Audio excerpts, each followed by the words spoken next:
Bismillahir Rahmanir Rahim. Assalamu alaikum wa rahmatullahi wa barakatuh.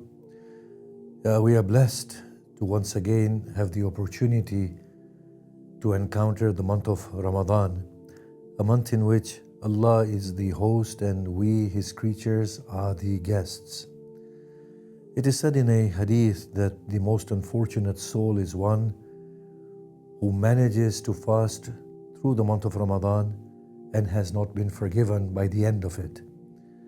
So the great gift of God in the month of Ramadan is forgiveness. We have to understand accurately and carefully that forgiveness here means removal of all impediments that separate us from God. For indeed, sin is a means of separation and being veiled from our truth.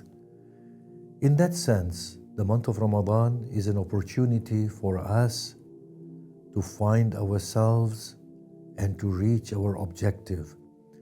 The verse of the Quran states, كُتِبَ عَلَيْكُمُ الصِّيَامُ كَمَا كُتِبَ عَلَى الَّذِينَ مِنْ قَبْلِكُمْ لَعَلَّكُمْ تَتَّقُونَ.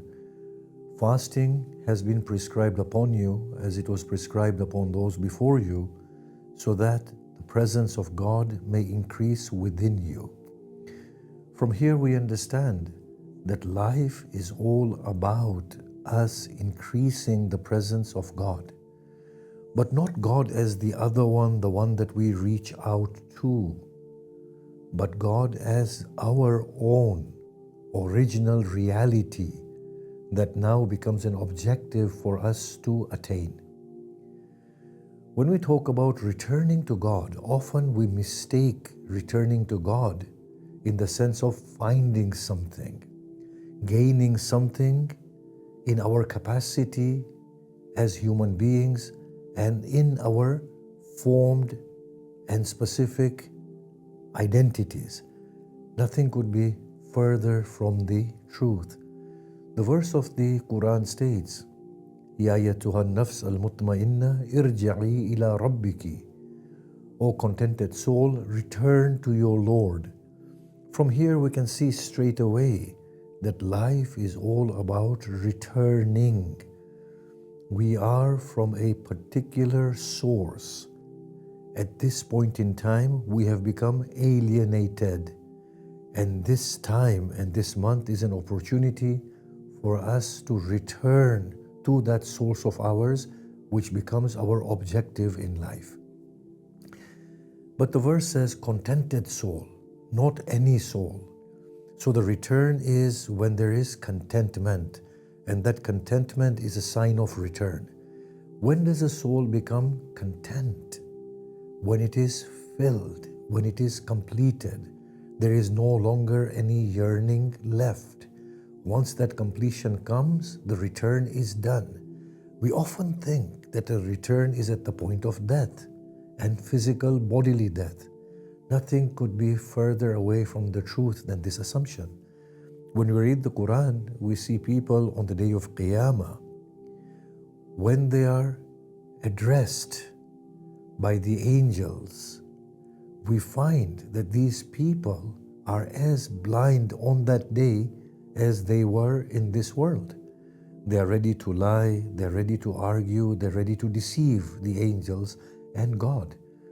That just shows that they are as alienated after that as they were before that. So this return is in the moment, at present. If it doesn't happen now, it doesn't happen at the point of death. How does this completion come about? We normally think that completion is by us becoming better people. Now that is true of sort, but not absolutely true.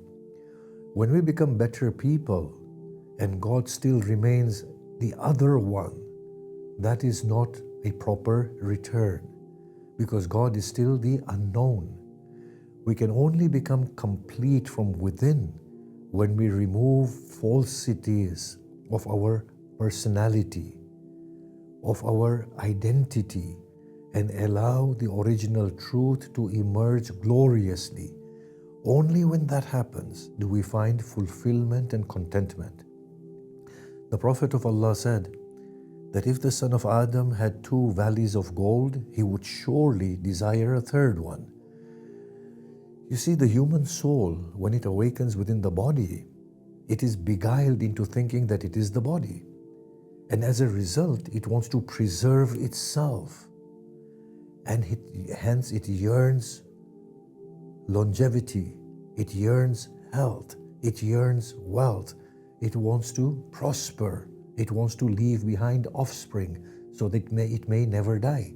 But this is the soul being fooled into thinking that it is the body, and it wants to preserve the body. And in that context, it wants to find God. And it is an impossible task. But yet, deep within the soul, there is a yearning because it still has memory of its origin, and nothing gives it fulfillment or completion. No matter how much authority we may gain, or how much wealth we may acquire, or what sort of level of health and power we may have, there is still a vacuum deep within us, and there is no fulfillment. And that is only because our fulfillment is reversion to our origin, or allowing the emergence of that beauty that has been veiled by our false person. This is made very, very clear by another verse of the Quran, in which when the people are tested with fear, with loss of property, with loss of life, they immediately say, indeed we are for Allah, and to Allah we return. Now this for Allah and to Allah is the return is clarified by the verse itself, that the return to God is by loss of everything that we associate with ourselves. Loss of property, loss of wealth, loss of sustenance is loss of the bodily properties. And as these things are lost, we remind ourselves that we are neither the bodies, nor are we the properties of the bodies. It is only by letting it go, losing it all, if not physically, then at least psychologically from within our minds, that we arrive at our truth. The false person disappears. So this verse is very clear in saying that when people lose their bodily properties and they are faced with insecurities and fears, and when they start losing control, they become mindful and they say, I was never this wealth and I should never be defined by it. I was never my relationships and I should never be defined by it. I was never this prestige and I should never be defined by it.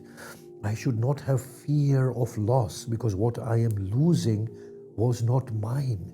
The soul naively has been fooled into thinking that it was these things.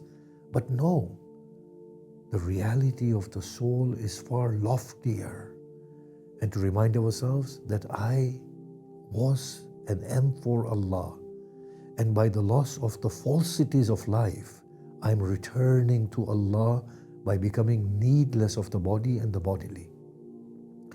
Now this return to God can be envisaged in two ways, and we will talk about this theme. One is through the analogy of a seed. The seed has to make a journey from the seedling state to becoming a tree, a fruit-bearing tree.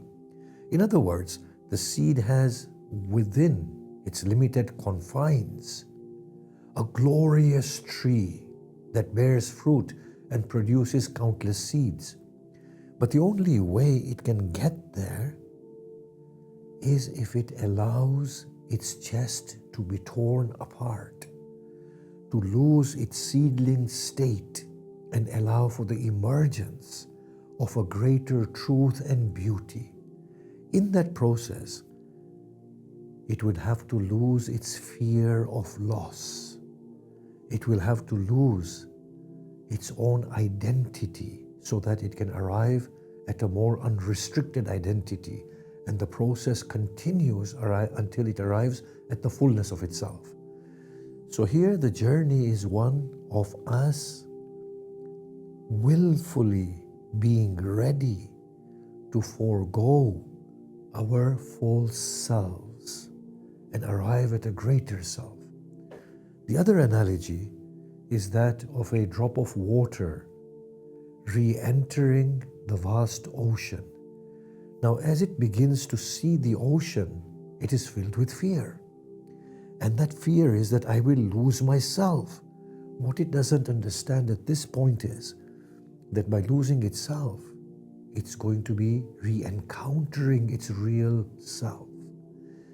So this process is one of removal of psychological barriers, whereas in the seed tree analogy, the whole process is one of affirmation, evolution, growth, where we begin to grow and give ourselves away to greater states.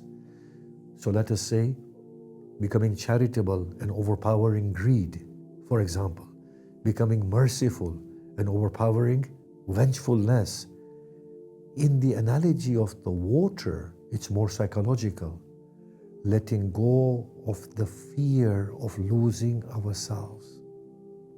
To say that the fear is an arbitrary state. I was never the body, and the loss of the body brings fear, and I needn't have this fear.